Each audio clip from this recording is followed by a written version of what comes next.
Hey guys, remember feminism? That was so 2016. Those were the days, my friend, we thought they'd never end. Well, it's the turn of a new decade, and a new victim status has come to the forefront of my mind and the YouTube channel feed.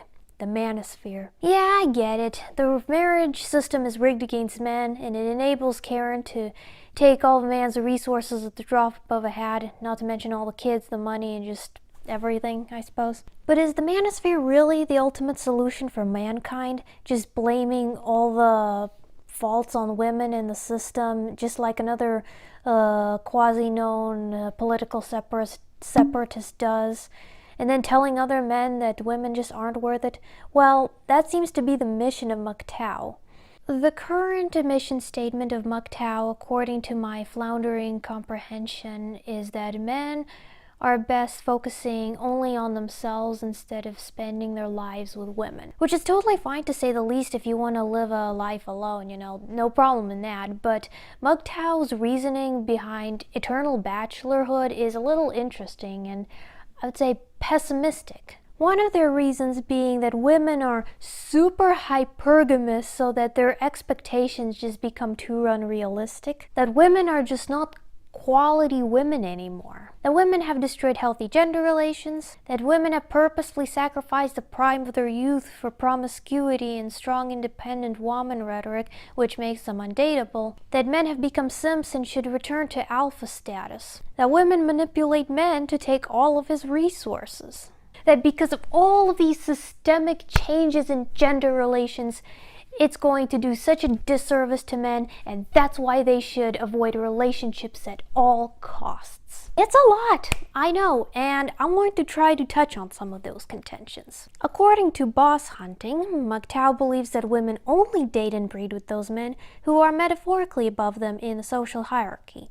Once this man gives this woman all of his resources, all of his energy, she leaves in the hopes of finding a stronger man with more resources and more energy. And if you watch a couple of Manosphere-related YouTube channels, which I will talk about in a minute, they do fundamentally say the same thing, that a lot of women, or maybe like most, they all want like a 6-foot-tall man with a six-pack and six figures, and then some, and all of his infinite resources. Okay, so we might know at least one woman in our life that may have super unrealistic standards, but isn't some hypergamy valid?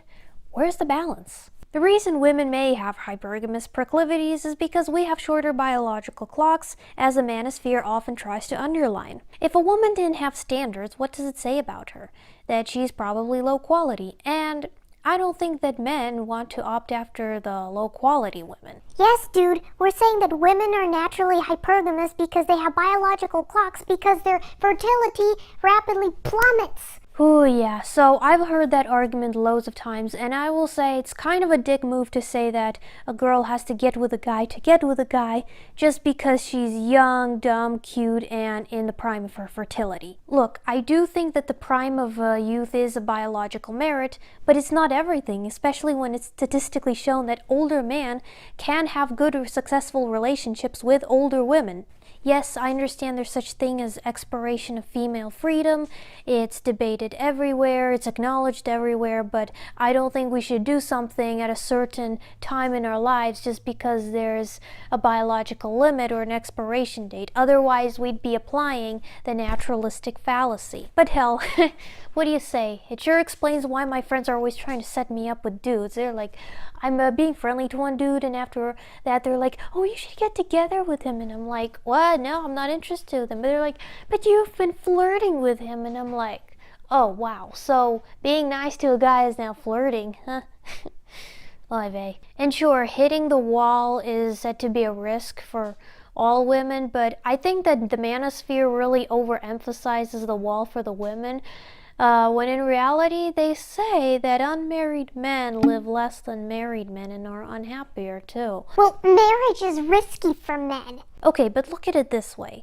The point of a true marriage is mutual trust. That the woman doesn't take all his resources, and that the man trusts the woman enough so that she doesn't take all his resources and whatever at the tip of the hat.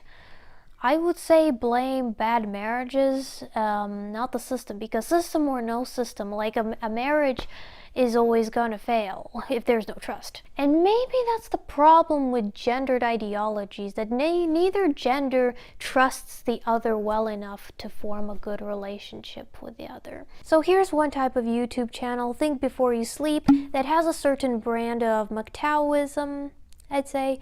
Just a quick disclaimer that I'm not trying to attack Think personally, I'm just discussing his ideas as a whole. Women have no idea what men want. Why men date abusive women.